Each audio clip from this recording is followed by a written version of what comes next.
What is up, everyone? Welcome back to another video today, and in this video we are doing the 60th installment of Retro Reviews. Today we're going to be reviewing my Gemini Jets 1 to 400 scale United Airlines Boeing 757-200 in the Saul Bass livery. So originally I thought that Gemini Jets once did this back in the 2000s.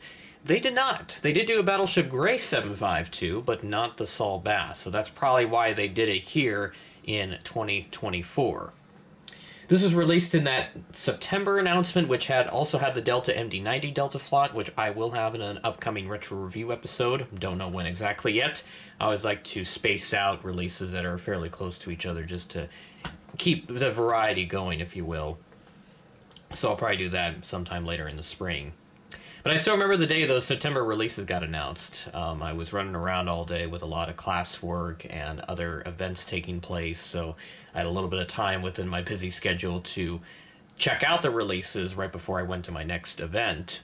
It was like a very short 20-minute window or whatever it was, so I found a quiet place outside, I remember, just around my school's campus, and recorded the video. And when this came up, this is like the first major reaction that I had of that release, and I don't know, I think there were a couple people that walked by me while I was recording, but I didn't see them look at me, but I'm sure they were probably thinking, like, what the heck is this guy doing? What is he, like, reacting to something about airplanes or something? I don't know. But I don't know. I don't let that bother me at all. I just kind of, I don't know. But anyways, moving on to the actual review itself. So again, released in September that year, got it in October, a month later, once the models arrived. So let's go ahead and take a look at the box, which, as always, is your standard Gemini Jets box. 25th anniversary insignia, made for collectors by collectors, image of the plane, aircraft type, airline logo, the current one, since that's their traditional formula. And then, of course, the standard details apply across. They did change the text a little bit. Now it's lowercase. Follows a more standard formatting, if you will, but the item number stuff is still capitalized. Item number is GJUAL 1983. And then, yeah, standard Gemini Jets box. You know the drill with it. 2024 release. I did forget to show the flaps, so I'll flip that open so you can see the aircraft pamphlet as always. But yeah, that's basically the gist of a Gemini Jets box. Probably not going to change it all that much since it is a great formula that they have, and they really only change it when certain airlines request that, hey, we want specific box arts, like FedEx or Air France, Emirates, to name a few. They're the ones that usually have the different box arts, whereas everyone else is just the standard dark blue box. And, don't get me wrong, it's a great formula, but it's always nice to have a little bit of variety in there, and obviously NG takes the cake with that, with different boxes for every model that they release. But here we are with the United 752 in the Saul Bass by Gemini Jets. Great looking model here, and I'm very happy to have this and continue to grow my retro fleet, which always is on the rise with how Gemini Jets has been on fire with retro releases, and hopefully that'll be the case for the first couple of months of 2025. They're probably not going to have an announcement within January since there was a combined set for December, January, so February is probably the next announcement, so it'll be sometime around the time this video comes out, maybe a little after. Starting off, we have the nose cone, cockpit windows, and then there's a fleet code right there, which I think is 5236, so it's a registration with an extra number in there. Not sure how the sequencing of that works. L1 door, and then move into the nose gear door and everything. One little window blocked out right there, and then move into the United titles. There's the tulip right there, and then the big United billboard titles. So again, the later iteration of this livery, which featured the larger titles and move the cheat line down a little bit.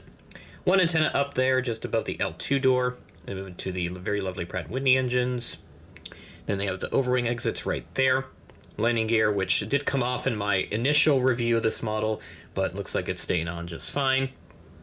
Move into the back with the American flag and the registration, November 536 Uniform Alpha. And then to the top there with the United tail.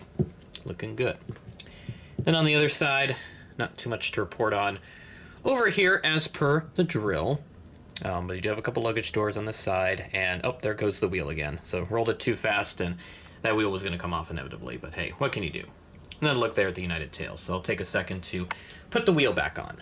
Bottom of the aircraft, there is a nice polish, and then also the midsection there, which is just painted gray, with the stand hole and the Gemini Jets logo and a couple panels printed down there. And on the top, you have the overwing exits, and the beacon, antenna, and another little thing right there as well. So pretty standard Gemini Jets 757 for 2024 and even in 2025. We'll see what retro planes they have for this year. I'm excited to see what they've got because they have the Midwest 717 planned. I will be picking one of those up, and I'm sure they've got more in the works that we don't know about, and I'll be eager to see what they are. But now let's take a look at the real-life aircraft's history. This first flew on June 27th of 1991, and she was delivered to United in July of that year, so just a few weeks later. From what I could find, this aircraft wore, of course, the Saul Bass livery as represented on this model.